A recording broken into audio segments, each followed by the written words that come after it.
Hey, it's Jackie here from the Early Years Learning Hub. And before we get started, I wanted to let you know about our subscription option. If you're a fan of our podcasts and would like to see us continue to bring you interesting speakers on all of the topics you didn't even know you needed to hear about, as well as accessing some really great resources to help you put some of the ideas from the podcast into practice, then why not subscribe? It is great value at just $2.99 plus GST per month and is automatically debited from your bank account. Simply go to our website, Early Years Learning Hub, and click on the subscribe button.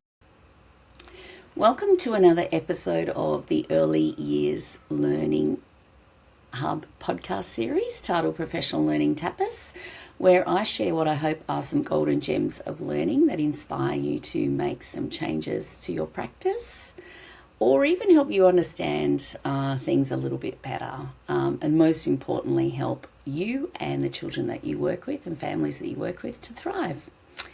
So this week's topic is inspired by my own journey of critical reflection on the current buzzword in early childhood education in Australia right now, Paramountcy. So as I'm sure many of our listeners are aware of, child protection and child safety issues, there's a myriad of things happening in the education and care sector in Australia right now.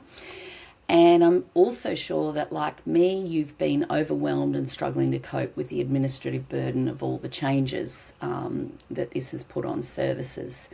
And I think that the amount of things that we've had to do and change quickly have meant that, sometimes that's more challenging, I guess, to delve deeply into the why behind what we do, which, as you know, if you've listened to any of my podcasts or done any of my courses, I'm all about us understanding the why. So I think this is really timely that we have an opportunity to think about paramountcy and what it means for us and our work, not only in terms of the policies that we're implementing and writing and changing and updating, but also in terms of our everyday practice around decisions that are made in our services. So I will mention that a lot of what I'm drawing on today is from the ASEQA's information sheet, as well as content for New South Wales Department of Education webpage. So I'm just basically trying to give you a summary of some of the things that I've sort of drawn on and had a chance to have a look at.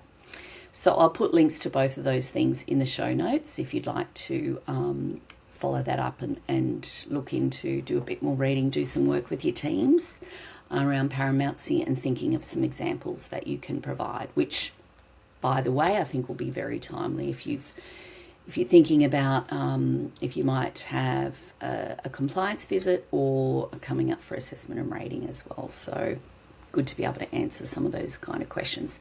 So firstly, let's define paramountcy. So it's most commonly used in law, especially family law, and it means that there's a priority about ensuring decisions are made that about children that prioritise the best interests of children, not parents or other things. So that notion that, we put children's interests first in every decision made, even though that might mean a huge shift in the way we do things when we are operating in that way. So essentially it means prioritising children's safety, their rights and their best interests in every single decision that is made. And that is a really tall order, but it's something that I think that we high quality early childhood education and care services have been doing for a long time, particularly if you draw on the code of ethics around your decision making. And I know that a lot of us might say, oh, no, yes, we do that, yes. And I believe in most cases we do. But I think it can get a lot more tricky when there's other factors at play, such as fitting in lunch breaks or other things that require some deeper thinking and critical reflection in order to ensure paramountcy is still maintained. So things where there's an overarching, policy, guidance, say, for example, around a health issue and guidance from New South Wales Health Department or another recognised authority. So how do we kind of balance all of those things? It's tricky. So overall, when we think deeply about how we can modify things to ensure children's best interests, safety and rights are maintained, we create an environment where children really thrive, not just the children but also the educators, because it creates a flow, I think, of when children's interests are best served, they are more likely to be in a place where they have their basic needs met, and those needs for safety and security are met, and therefore other levels or higher levels of the Maslow's hierarchy of needs can be supported to thrive. So learning, development and well-being are then also supported. So it's a win for everyone. So I'm just going to do a quote from the New South Wales page because I think they have summarised it well. So what does Paramountcy look like? It's demonstrating Paramountcy means consistently showing that children's interests come first, always. So that's a tricky one, as I said. Always is the consistent, embedded part of what we're doing. So services should be able to show that children's safety, rights and best interests are actively considered in every decision. And therefore we do also need to have some form of documentation. I'm always about critical reflections, more of a doing thing than a writing thing, but this is a really good example where, maybe you might showcase some examples in your critical reflection notes or your team meeting notes where you've really thought about and unpacked that. When conflicts of interest arise, children's interests are prioritised above all else.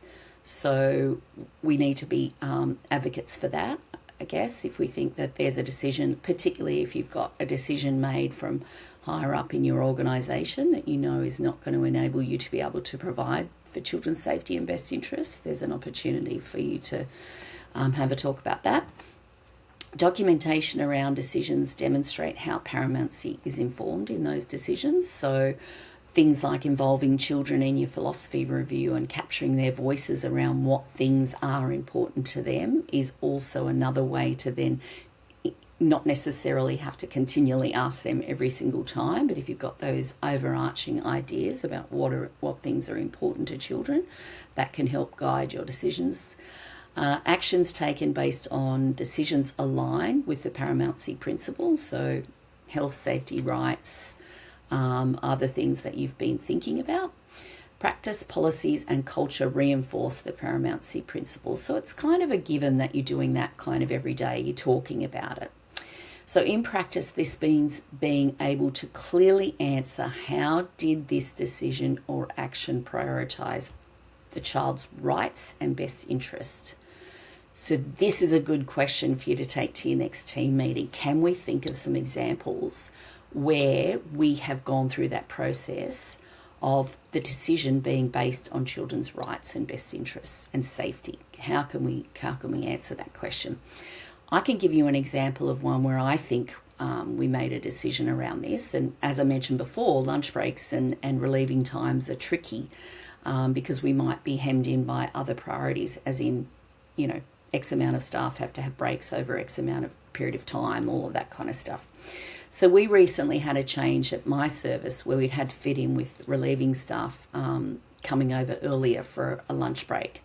So that meant that, when we were coming back, that the children usually had lunch at that time, their lunch. And we coming back to the room and noticing, later in the day when the children were having afternoon tea, a lot of children hadn't eaten much of their lunch, and in fact much of anything in their lunch boxes. And so we thought about that, and we thought about, was that in the best interests of children to have the lunch break when the relieving staff were there, if the relieving staff weren't engaging with children in the conversations that we normally had about, some of the things that were packed and what things, they might be eating as a priority.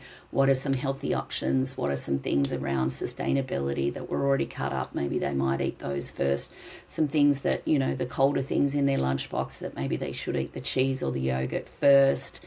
All of those things, as well as the rich conversations we had with children about building and developing relationships, where children often would share at those meal times things about their interests and their home life and their holidays and all sorts of things. So basically what we decided is that we should prioritise having our regular team sit with children during lunchtime, because that was a rich time for educators to engage on many levels around learning and also relationship building.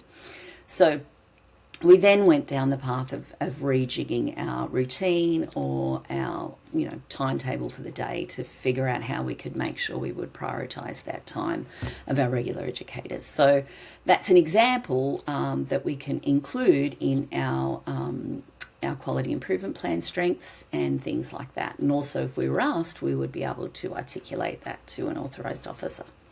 So if you can't think of an example or answer that question in any of the decisions made at your service, I think maybe it's not necessarily that it's not happening, but you're not used to talking about things in that way. So there's lots of, the ASEQA fact sheet actually has a really great set of questions that relate to each quality area that might scaffold some critical reflection discussions at your next team meeting. And we have been using them, my team, as part of our self-assessment process. So when we're looking at our strength statements for each of the elements across all quality areas, it's really encouraged us to have some good thinking about, not necessarily that we weren't doing that, but we hadn't consciously thought about it and we hadn't written it down anywhere. So we're now embedding those things in the Paramountcy principle into not only our decision making, but also describing our practice in that way. So I would definitely recommend that as a resource. And as I said, I'll put the links into the show notes. But if you're interested, some of the related courses about some of the things I've talked about, critical reflection, we've got a great course on self-assessment and how to do that, how to think about and write your strength statements at your service, and also about child-centred teaching and learning. So if you're interested, you can browse through our catalogues on our website, so earlyyearslearninghub.com.au and / resources. So I hope this has been helpful, and I hope it has empowered you to understand more about Paramountcy and helped you to have some ideas about how you might engage with the Paramountcy principle at your service.